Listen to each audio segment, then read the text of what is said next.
Because when you're talking up your stuff that go on in your house, it then affects you later on. Because people pretend that they're here to help you, but really they're here to destroy you. And yesterday I had some very disruptive agents in an event that I went to. Because certain times we go to community agents and people who look like you are not like you because they're getting paid to be here to disrupt the movement. Yeah?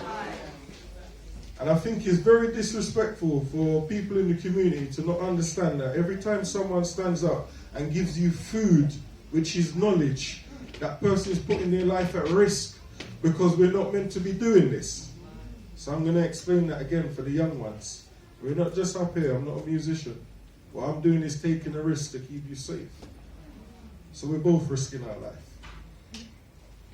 And what we see is a lot of parents go there and say, oh yeah, he won't sit down, the school keeps ringing me and it's messing up my whole life. Could I have some tablets to calm him or her down? There's enough tablets for every one of us in this room and more. And you'll get the tablets, quick, you won't even have to talk too much. You'll get the tablets in minutes. And if you want stronger ones, they've got some as well. And if you want depression tablets as parents for what your young person is doing, you could get some of them as well. Yeah? And, oh, I get extra time, that's nice. And, well, just let me know when there's 10 minutes left, yeah? And what we see is this. The young people get the tablets, and for those of you that have been tricked into this, please don't feel bad because there's a way out. So a lot of people have been tricked into taking these tablets and all these diagnoses, whether they're wrongly or rightly diagnosed, I don't know, but you should know because it's your family members or your children, and you need to fight for them. They won't give you a statement. For those of you that don't know what a statement is, a statement's like a birth certificate that goes along with the medication. And once you have that, you could ask for support. You could demand extra money for support. Please write it down. Because you might know someone, it could be your neighbor that's suffering with this. That young person is entitled to additional funds because of the medication that they've given them. But no one wants to tell you that. So watch the pathway now of accepting this medication. So after you get the medication, you've been diagnosed, the young person still refuses to sit down, they will be excluded or isolated. That's where it starts. They get isolated. So no break time, no lunch time. When everyone else is outside playing, the young person will be locked in a room and looking out the window or just looking at the walls. Yeah? And for those of you that think it's acceptable for a young person to go to school, meanwhile everyone else is outside playing and sitting in the wall, we need to have a serious conversation after this meeting. Because what you're doing is getting that young person ready for prison from a young age. Because when you go to prison, you'll be looking at the grey walls. And some people look at them grey walls for a very long time. And then what happens, a lot of parents want to beat the child because you think you could beat the illness out of them or beat the fidgeting out of them. You're just going to make that young person angry. And what's going to happen is the same shame that you've got while you're beating them, they'll go on the road and release that shame on someone else. Or once they start getting to a certain age, they start strangling you and beating you up as well. And a lot of people don't want to admit that, but a lot of parents are getting beaten up in their house by their children. Yeah? Because the children's taking over the house. And once the young person gets to secondary school, this is when the danger starts. Because the minute you get excluded from secondary school, your life is over before it even started. Because they're going to send you to a little place called a unit. Some of them call it special schools. Some of them even got the cheek to call it colleges. Yeah? And you think you're sending your child or your children to special colleges when really you're sending them to mini prisons. It's a prison university. If any of you have been to prisons, you'll see that a lot of these so-called special schools look exactly like the prison. Yeah? And if they refuse to go there or get kicked out of that school, that is when the real trouble starts. And a lot of them will be groomed in those establishments because it's either survive or get killed or get bullied. Yeah? I've got videos of young people getting stabbed up in these units. No one likes to talk about it. A lot of these young people, if they don't feel to go, they don't have to go because they give them reduced timetables. And a lot of the families have got other siblings in the house So they just put up with the madness because they don't want to draw no attention to their household. Or you think, you know what, I need to go to work, I can't deal with this. And then when the young people end up getting stabbed, shot, murdered, we want to come together as a community and not look at ourselves. Yeah? And I'm going to say it as it is. Yeah? If we don't start acting professional, we're finished. Because there's a strategic plan to wipe us out. Yeah?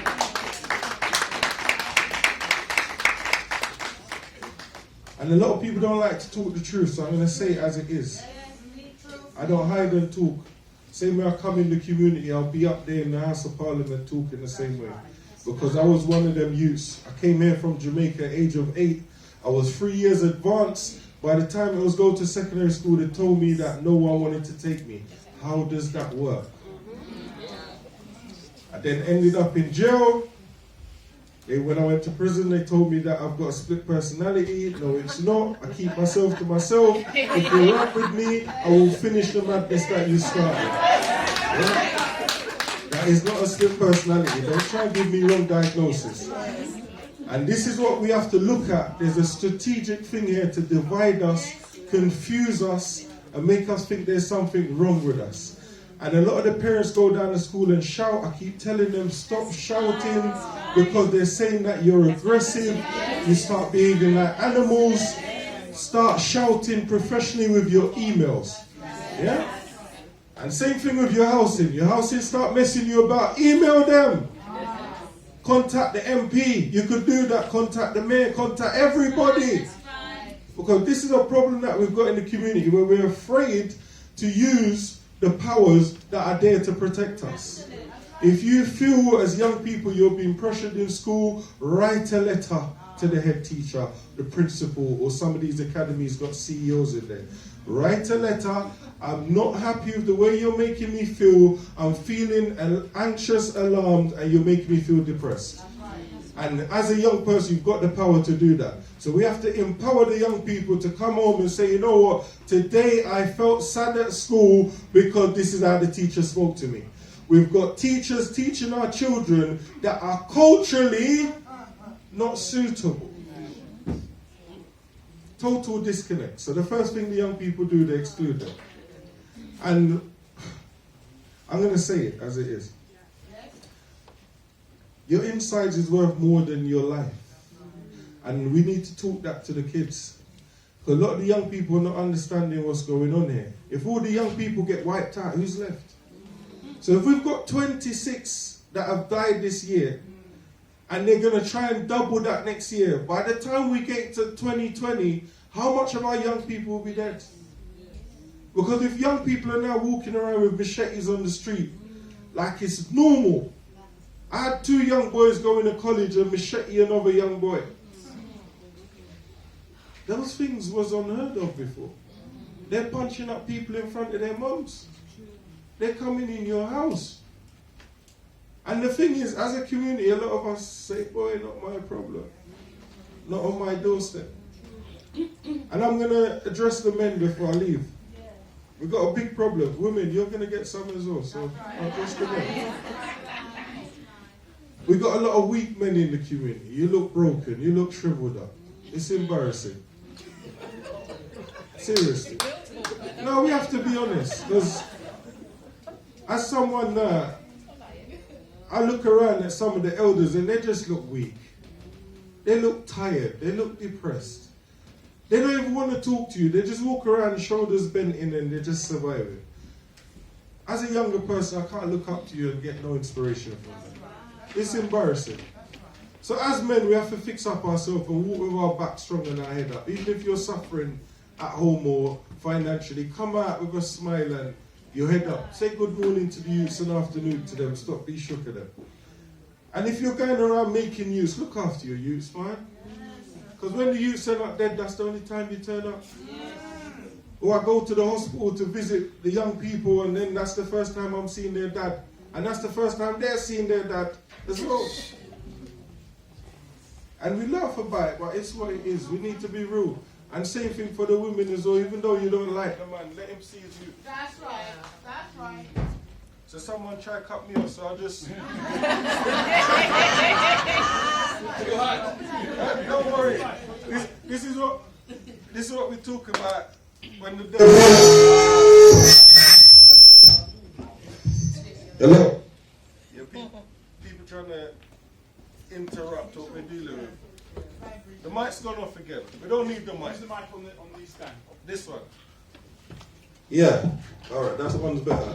The only thing with that, I have to stand still. And I don't really like stand still.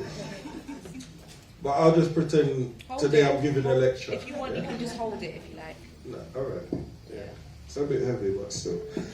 Yeah, so, as I was saying, for the women, let the man them see their you. Please, I'm begging you. Whatever differences you got with a man, try and find a way to sort it out. Because a lot of the time, people end up getting into relationships, which was a disaster from the start. We have to admit that. But if we don't come together as one, we're just going to keep seeing posters of these little youths dying. A lot of people walk around the community and talk nonsense about what they're doing. What I'm going to say, and I said it last night, because certain people frustrate me last night, because there was a room full of agents in there. They might as well have put glowing lights over them, because I could see them. I was up there talking and I could feel the negative energy coming from the crowd. And then they started asking some disruptive questions because they want to go back to their cabinet and act like they've done something good. So what I'm going to say to you is this. Whatever borough you come from and you think things are not right, please join the IAG or mobilize your own group and hold the police, the MP, the councillor, all of them to account. You've got the right to email them and ask them what's going on. Don't just turn up to meetings and start shouting at people, because that's what they want. A lot of the time they hold these meetings, sit at the front, and after you finish shouting at them, they all go off together, have a coffee and laugh. Because they're still at work. Yeah? And even if some of them look like us, they're not like us because they've been put there to manipulate us. Yeah? And ask people to show what they're really doing. A lot of people talk how they do a lot of work. When could I come and see the work that you do? Because I go up and down the country, I film everything. Because I don't want to keep talking to people. You could come on a road trip with me. Yeah? And see what I do. Because a lot of people are out here and they're destroying the young people, destroying them, manipulating them, and not supporting us. So what I'm going to leave you on this note is, how much time I got left? How long? 5 minutes, all right. So within the 5 minutes, what I'm going to say is this. For those of you, wherever you come from, please find out when they've got certain meetings, ward meetings, yeah? Make it your duty to be present at those ward meetings, even if it's one of you. Show your presence there so they can see that the community can mobilize themselves. There's also a thing called safer neighborhoods. For those of you that can't raise the money yourself, you're entitled to apply for safer neighborhoods funding if you're going to put on a project for your community. And just make sure everything is covered with an email. And certain people might not be able to read or write. Don't feel shame no longer.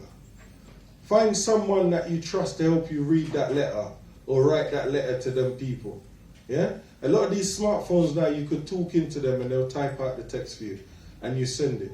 But please, people, start mobilizing yourself and becoming professional, because people are taking advantage of us because they can see that we're doing the same old thing. All this vocal stuff needs to stop. We need to stop it. Start sending emails and demand that people answer back to your emails. Yeah? And if we got a meeting and you want one of them people to come, they have to come to your meeting. Take back the power. If you don't want to become counsellors, go and find out how you become counsellors. Because them people, they ain't better than us. Yeah? If you see someone, you think, you know what, I want to do that, I'll empower the youths to do it. Make sure they go to union, make sure one of them become the councillor to save the village. Because we've got a lot of people working with our youths that shouldn't be working with our youths. And that's why our youths are ending up dead, in jail, on drugs, and all sorts of madness. And every time we come back together when someone dies and say, oh, let's hold a community meeting, and certain agents and pretend people come to the front and pretend like they're doing something to help us. They're not doing nothing to help us. Yeah? I'm tired of it now. I've seen too much dead bodies, too much crying parents, and too much young people getting murdered because we're not talking to the young people. We're telling them, oh, don't go out there because you could get killed. Don't go out there because you could get stabbed. Cut the crap. Tell them as it is. If you go out there and kill someone, you're going to have nightmares for the rest of your life. Yeah? Murder ain't as simple as it looks. That's how you have to talk to them. All this drug dealing business ain't as simple as it looks, because someone will come rob you and you try to fight for your drugs, you get yourself killed. Or you end up with a colostomy bag. We have to talk real to the youths and stop all of this petting around, because the youths ain't petting around when they leave the house. Yeah? And I leave you on that note. Anyone that wants support about anything that I've said tonight, I'll be around so we could have a talk. Thank you for listening.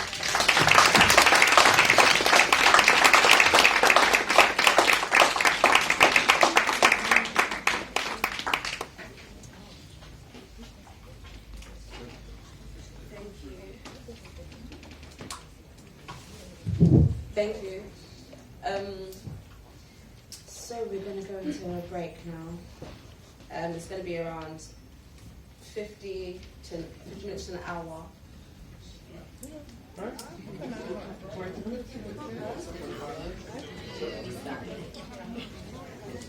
need to.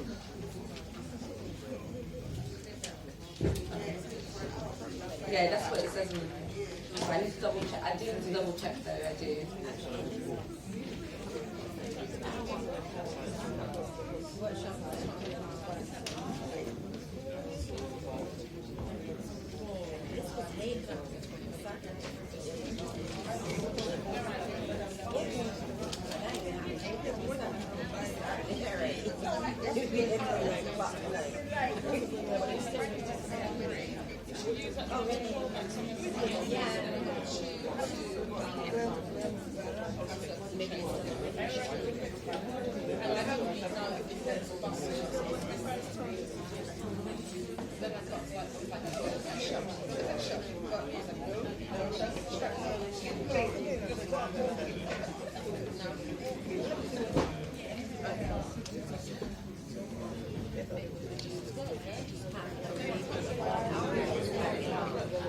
Okay, I need to wait for Cheryl to come back. In the meantime, we're going to have Jeffrey Mohammed speaking.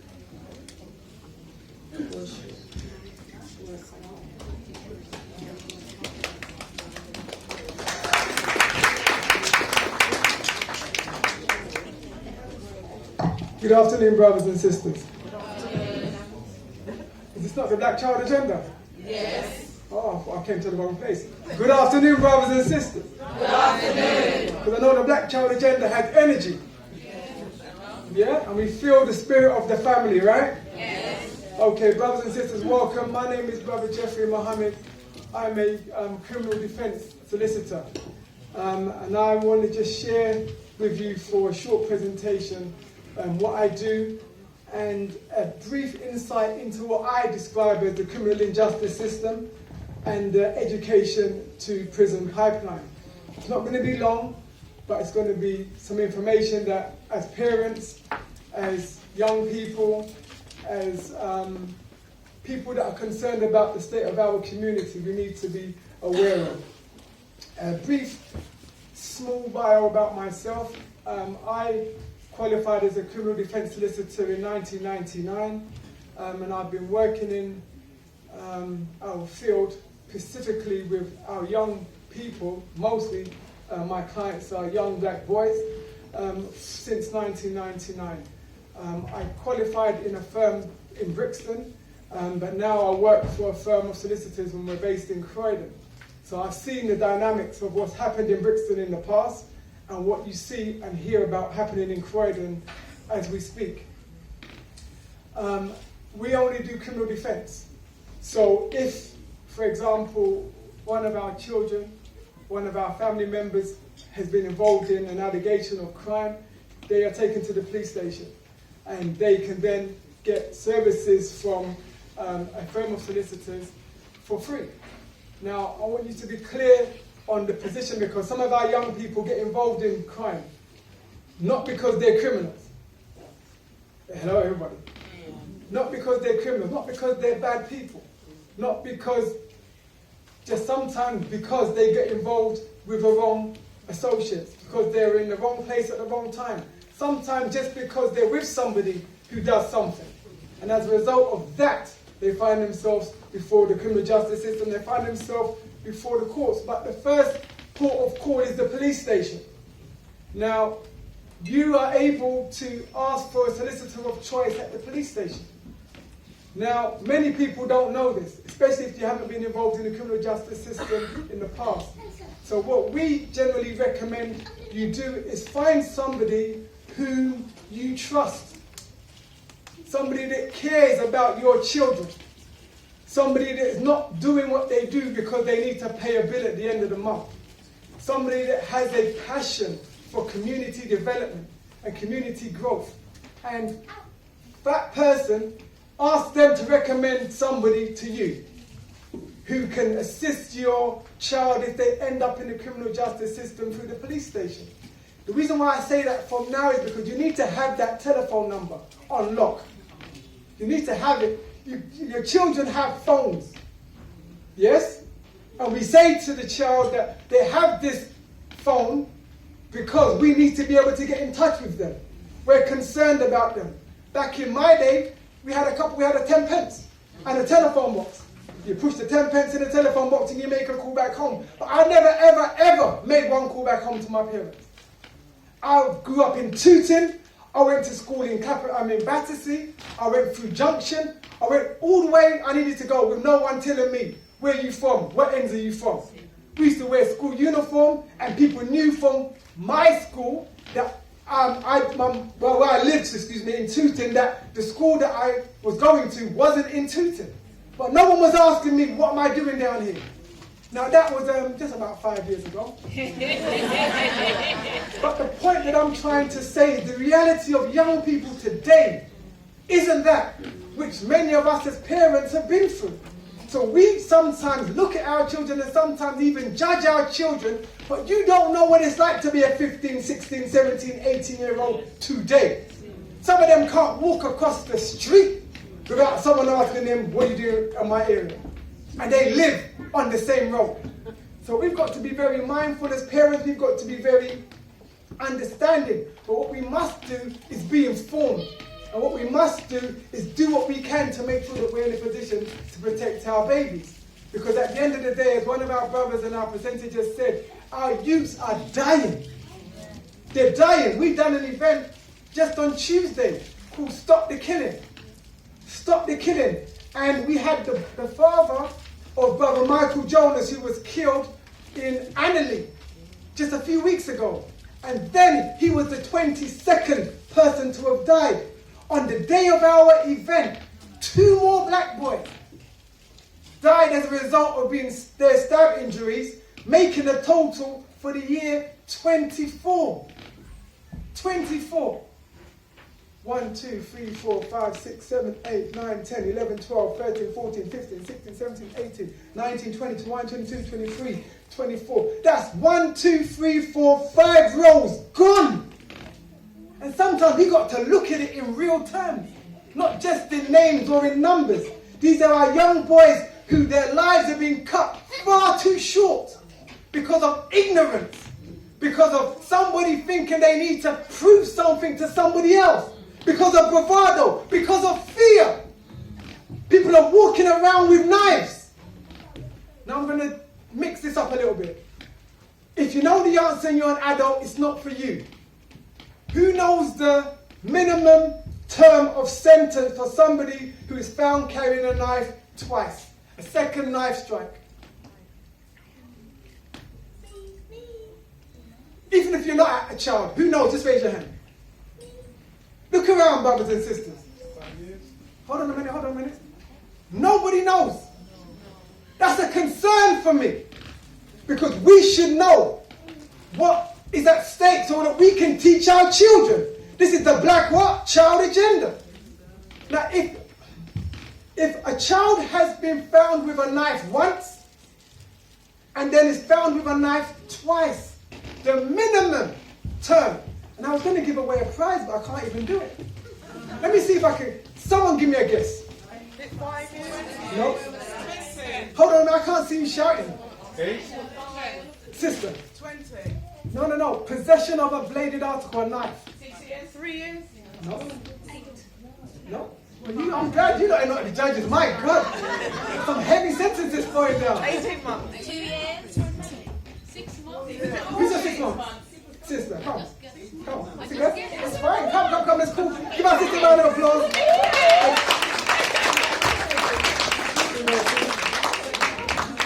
Thank you very much.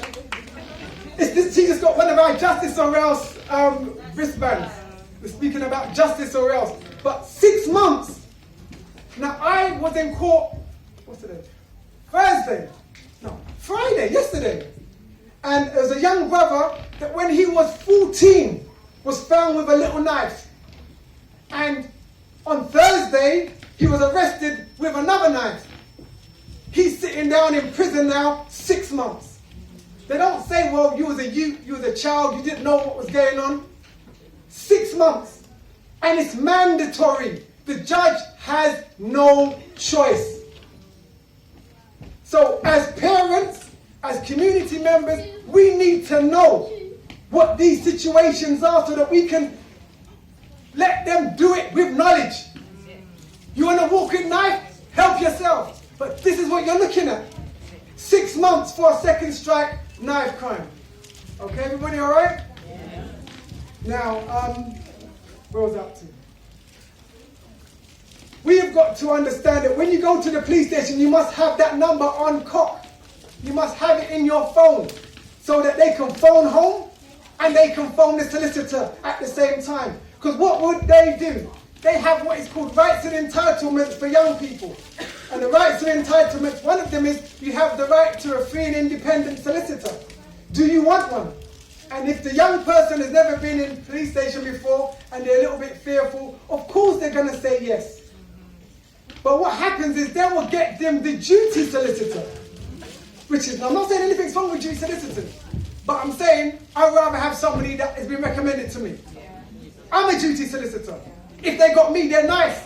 But everybody's not like me. Everybody doesn't care for their family like we care for our family. So we need to ensure that if the person goes to the police station, before they say yes to anything in the police station, let them speak to their parent first. Or their carer, okay? And if they are going to ask for a solicitor, make sure that they have a solicitor's number that they have. And they can present that telephone number, because once it goes to the duty, it stays with the duty. And even though you as a parent will call me and say, or call somebody that you want and say, oh, my son, oh, my nephew, oh, my brother, oh, my niece. It's not just black boys. All different people are in the police station. There's nothing that I can do. My hands are tied. Do you understand? And what we sometimes have to do is say to the person, okay, fine, we will still go and represent them. Because it's not about the money, it's not about getting paid. But the point that I'm trying to make is it becomes more difficult.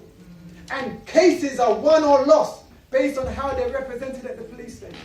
So dear brothers and sisters, please be careful if your children, and you need to sit down with them and have the conversation. Everybody all right? Have the conversation with your children. Have the conversations with your nieces and your nephews. Let them know what they should do and what they shouldn't do. Sister Cheryl, about a year or so ago, came to us with an idea with regards to having a stop and search card with all of our rights and entitlements from what happens when the children are stopped and searched on the road, and what they should do, what they shouldn't do, what the police can do, what the police can't do. Yeah? And not just the children need to know this, but we need to know this, so that we can check that they know it and give them a conversation. What would happen if the police, are they allowed to do this? Are they allowed to do that? What should you do? And you got to prepare them, because don't think that my child is good and my child is not going to get arrested.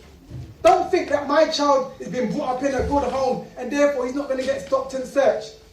If he's got skin colour that looks like this, the likelihood that he's already been stopped and searched, and if he hasn't been, he's going to be. You know, so we just got to make sure that we're clear on what we're dealing with. Okay, dear brothers and sisters? Now, next question for another prize. Who knows the name of the law? And please don't shout, please put your hand up. If you shout without putting your hand up, I'm not going to pick you. And you're not going to get the prize, even if it's right. Who knows the law that you can be found guilty, the name of the law that you can be found guilty for something that you haven't done, even if you're with somebody who's done something? Who knows what the name of the law is? Association. Let me just confirm. I'm sorry, sister, I can't do it. It's a little bit more than that. Sister, action, let's give us a round of applause. Sister, come.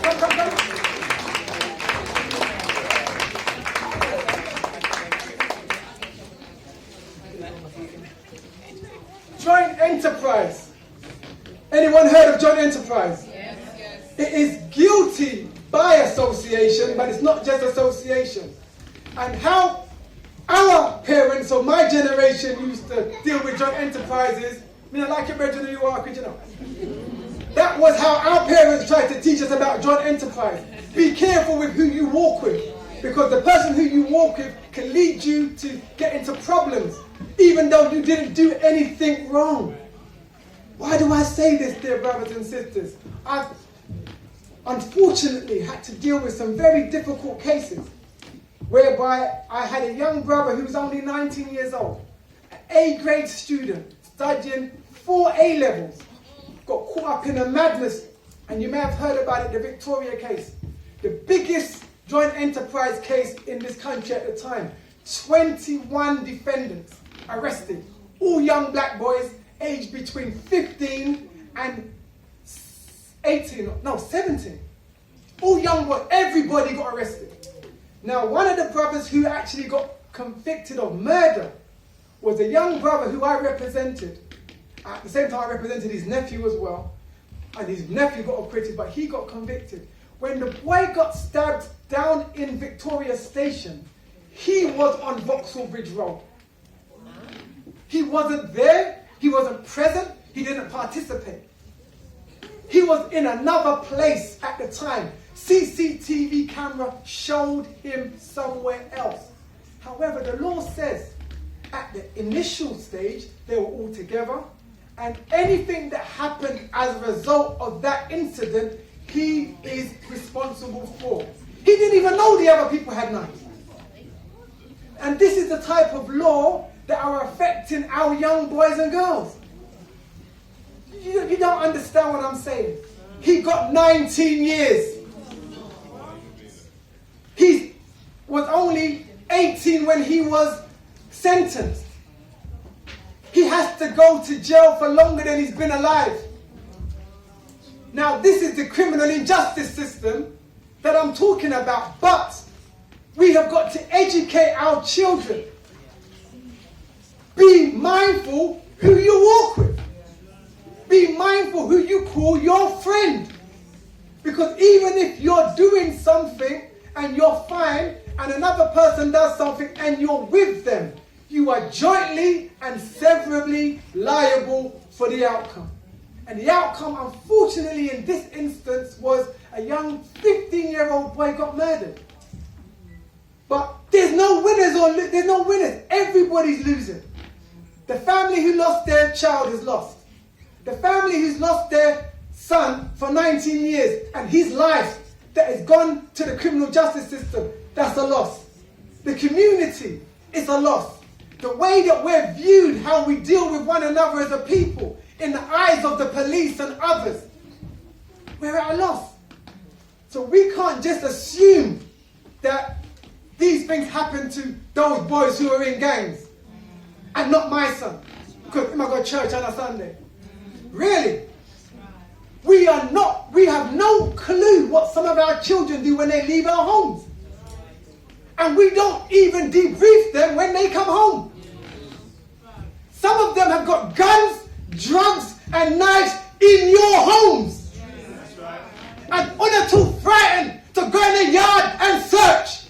But when the police come, you sit down and let them go search your people's yard.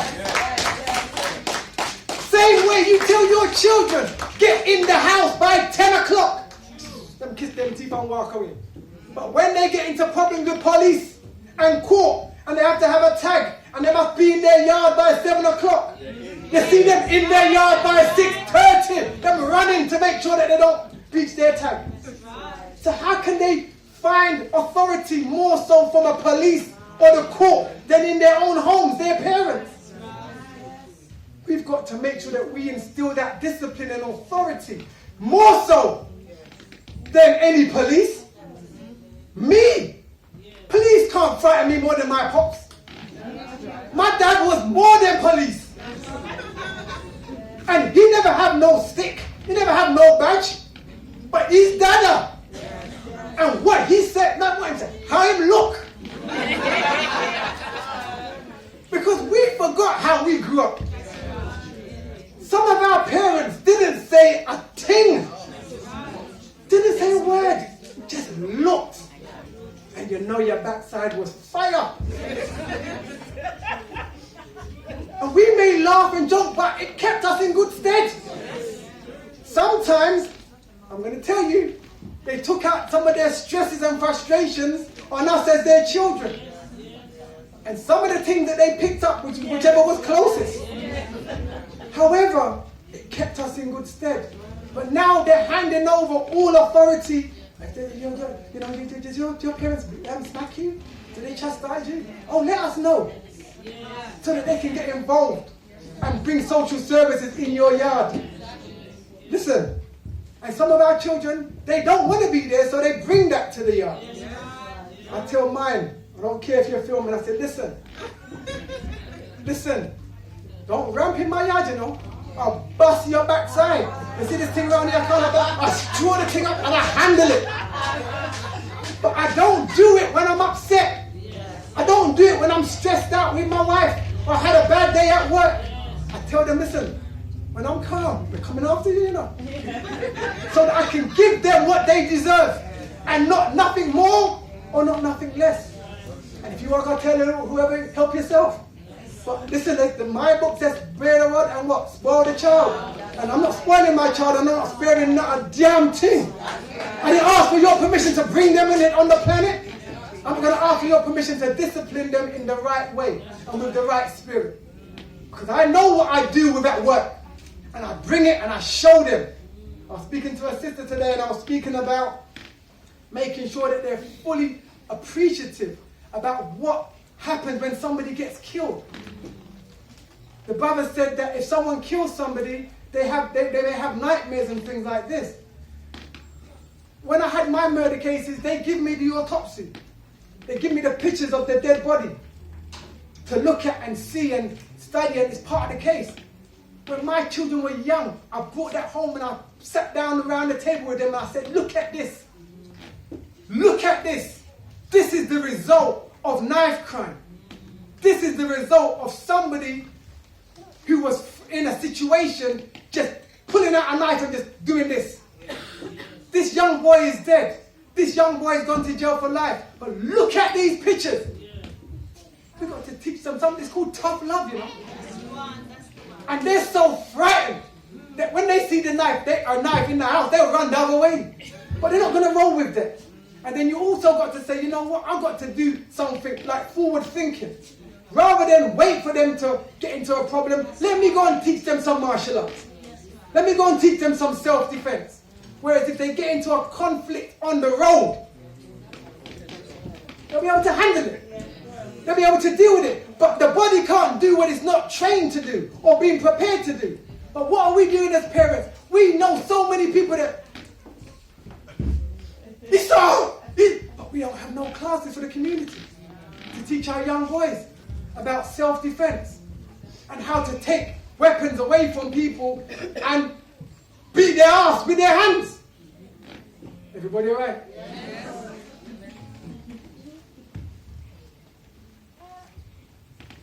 Mentoring. I'm jumping, but there's some things that we need to do. Mentoring. Very important part of our community. we need to ensure that we have the right people with the right motive, with the right programs mentoring our boys and girls. Now, back in the day, mentor was auntie such and such, uncle such and such, bigger brother so and so, bigger sister so and so. They used to mentor one to the youngest. Is that right? Yeah. But now everybody's so busy and they ain't got no time. But we got to put in community programs where we can get our young people mentored. And the mentoring isn't just sit down and tell the person your problems and then go about your business. We got to do things with them. We got to engage with them. We got to be involved with their life. The brother who came to our event on Tuesday, I found out about the brother's passing the day after. And when I got the WhatsApp message and I was reading the father's testimony, how he said where the brother got killed was the same park where the father used to take him and push him on the swings. It just burned me to my core. And in the Nation of Islam, we are taught that anyone who dies, we are responsible for the death. Because we haven't got to that person who committed the offense quick enough to give them some knowledge of themselves, to give them some information that can show love of self, so that when they see somebody that looks like them, they don't see them as their enemy. And what concerns me is that we use the good words. What are you saying, bruv? What are you saying, fam? But you're going to kill someone who you just call fam. You're pushing in a knife into someone that you just call bruv. You wouldn't kill your brother, would you? Would you? You wouldn't kill your family, would you? So you're actually doing things without the thorough knowledge of yourself. So we've got to get to them and teach them about a love of self and to love their blackness and to love people that look like them. We've got to be quick to do that as people, parents. So I saw the brother. I went to the place where the brother passed. And I saw some people walking and I said, "Excuse me, sir, is this the place where the young brother got killed yesterday? I'd just like to pay some respect, And he said to me, "Are my family?" I said, "He's my nephew." Literally, he could be my nephew. The boy was 17 years old. I've got children older than him. So he's my nephew. I didn't realize that I was speaking to his dad and his actual uncle. So they know I'm not family, blood family, but they were so moved by the responsibility that we took with regards to saying that's a member of our family. So as you heard the phrase, harm one, harm all. So we got to feel it like that rather than looking at the news headlines and said, "I bet that brother must have done something wrong." Because it's not always the case, dear brothers and sisters. Sometimes they're just unfortunately in the wrong place at the wrong time. So we shared some words with the dad and the uncle, and he came on Tuesday and gave an account and just gave a view of the loss of the family. And sometimes you've got to hear someone who's lost someone to gun crime, someone who's lost someone to knife crime, to actually be able to not even understand but have an indication of appreciation for what they're going through. He said that I am doing a life sentence. That's what he said. I am doing a life sentence. He said my son is still in the freezer. And they haven't even arrested anybody in connection with the offense. So we don't want to wait for something to happen to an immediate biological member of our family before we stand up and say there's got to be something done about this. Something has got to be done immediately. And that's why the Black Child Agenda is so important. That's why your presence here is so important. And that's why your support of what Cheryl and all of those who are presenting are doing is so important. Because, trust me, dear brothers and sisters, I don't want to get a telephone call from nobody in here telling me that your child is in the police station. But I guarantee you, before I leave here today, someone's going to phone my phone. I've already had 4 to 5 conversations with people already telling me that their children are in the police station. And we're waiting for them to ascertain whether we're going to be representing them or not. So whilst we're in here talking about the problem, the reality of the problem is going on just outside this building. Just in Brixton Police Station. Just in Croydon Borough Police Station.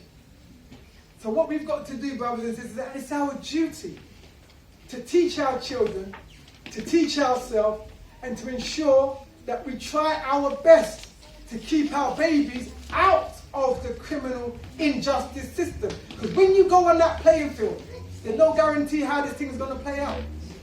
If anyone's going to tell you that, well, I'll be able to get your child off, they're lying. I've had racist judges. I've had racist jurors convict people who are innocent. So the reality of it is, don't go on that playing field. Because there's no guarantee that you're going to get the result that you desire once you are there. Quick quiz. Who knows what the tariff, the sentence is for somebody who's involved in a murder? Hold on. And it's a knife crime murder, and you brought a knife to the scene. What is the starting point? Raise your hands. No shouting. I'm not even going to look. Sister. 12 years? No, sis.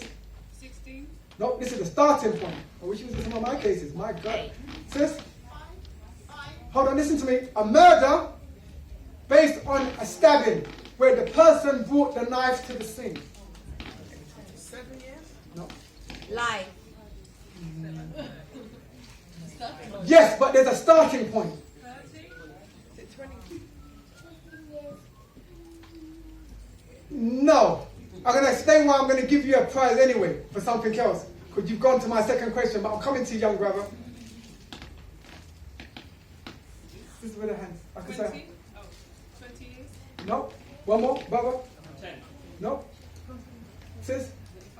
25. 25 years. 25 years. So if you bring your knife on the road and the person gets stabbed, the fact that you had the knife on you at the time, it's 25 years starting point. And my brother, what's his young man's name? Janairan. He answered my second question. He's so bright. He's such a giant. He knew what I was going to ask before I asked him. I was going to say, what is the starting point when you don't bring a knife? And he said 15. So let's get Brother Janairan up and let's give him a round of applause. This is our future, man. Let's give our brother a round of applause.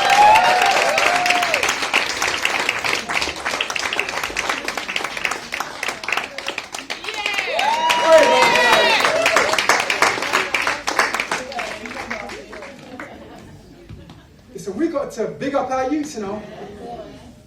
Some of our children are not even brave enough to walk up to the front and even answer a question. They put them at the back of the classroom and say nothing, yeah? When you see our young people showing this brilliance, man, we've got to encourage it. Because there's others who try to break that down. Try to break that young brother's brilliance before he even has an opportunity to be great. He's destined to be great. Just because he's a young black child. That's right. So we like to thank our brother. Let's give him another round of applause.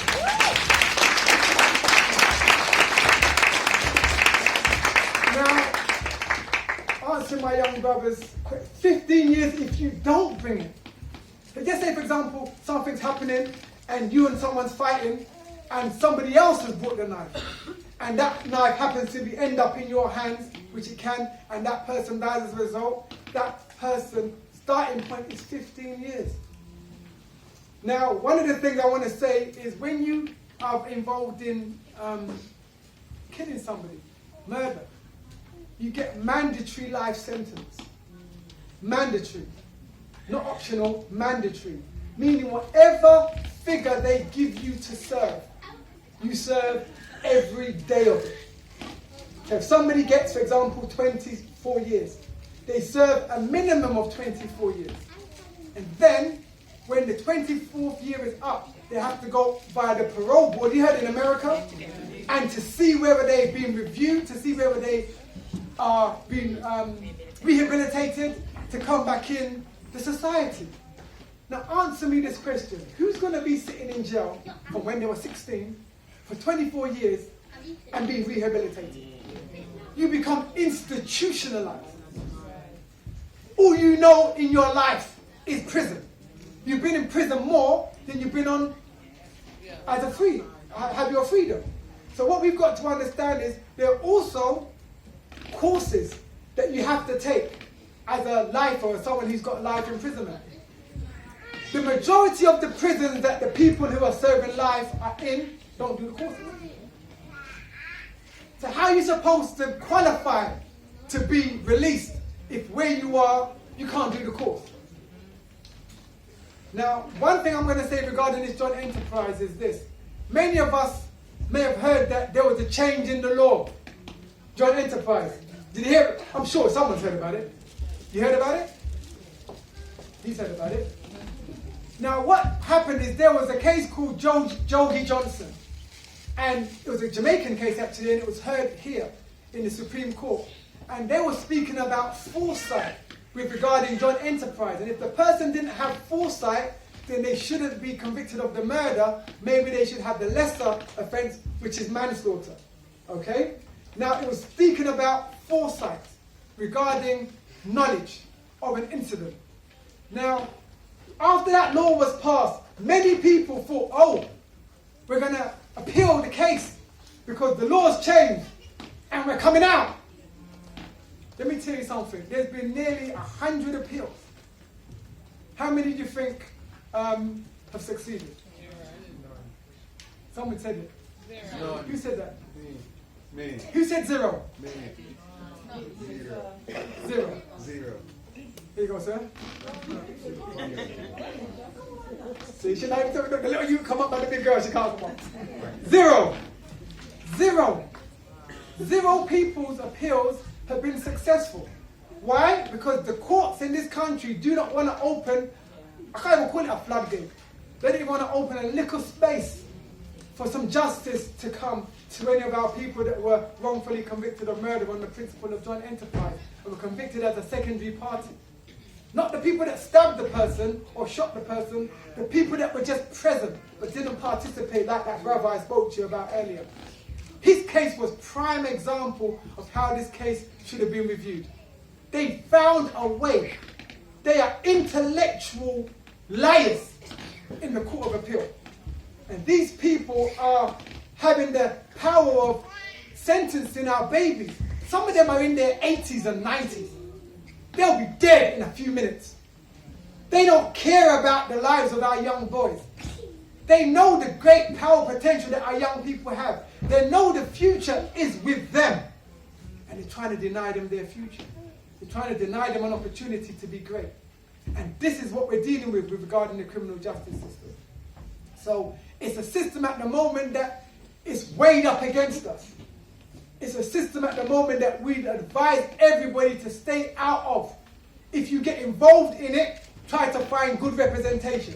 We have great solicitors and great barristers who love the community and love us as a family that will do their best to help your child when if your child goes before the court in any capacity. But we've got to do the best thing, is to try and police our own community, to try and police our homes. You better do stop and search in your yard, you know. You didn't hear me. See, we don't like to deal with these difficulties. We don't just dress down when they come from school. What were you taught? What did the teacher say? You dress down what's in their pockets. You look at a 14-year-old walking around in 200-pound trainers that you didn't buy them. And you don't get the light bulb moment like, why go on in my yard? You got to ask them, where did this thing come from? Anything that I don't recognize, it can't stay in my yard. I would try it in the street. And I dare you to go out there and try and bring it back in. But if we don't start that from when they're young, 10, 11, don't try it when they're 15. My 15-year-old son is literally up to here now, with swagger. But he's a good brother because we've kind of handled him from when he was young. Some of them are big. I'm in a position where me and his mum in the yard. Sometimes the father or the mother may not be in the yard where the children are growing up. Sometimes they don't abide by your rules and they leave the house at 14 and 15. And they're in someone else's house. They're in some independent living somewhere, trying to do what they can. But you can't monitor them from that position. So we've got to do what we can to try and keep the family unit together. The family that stays together is in a better position than a family that breaks apart. So with that said, I think my time is done. I'm supposed to have half an hour. I believe my time is spent. If anyone has any quick questions I'll be able to address right now, other than that, I'm going to hand you over to our presenters. I'd like to thank you for your time, your attention, and your, and those who won their prize. I've got one more. I'm going to think of a question before I leave, and I'm going to make sure I give this to one person before I leave. Yes, sir. The brother came before you talk about housing environment when your kids. Yes, sir. And specifically spoke about where social housing was a pre-cause for fidgetiness that leads you to be involved in a child that's going through the system now. Get involved with what you mentioned as like crime, joint enterprise. Yes, sir. Now, what are the channels for us to reach out more to deal with this problem? Because that's where it's starting, isn't it? But my thing is this, and one of the things that events such as this, programs such as this, community outreach, mentoring, programs of community development, these are the things that we have to engage in. We can't wait. One of my brothers told me this. The parents call me before social service called them. That's what the brother said. He's a community brother. Parents phone him and pay for him to mentor their children. He said they would rather call him than they call the police. See, we've got to get involved. And we've got to think, you can't say, well, my son's okay. He may be okay. Your daughter may be okay. But they may be walking with some people that are not okay. And that's their people. That's the person in school. That's the person who may have stood up for them. That's the person that they're going to give their allegiance to if there's an issue. Many people that you see who have died, they were the ones who were called by somebody and ran into something. They weren't the one who had the beef. It's generally somebody else.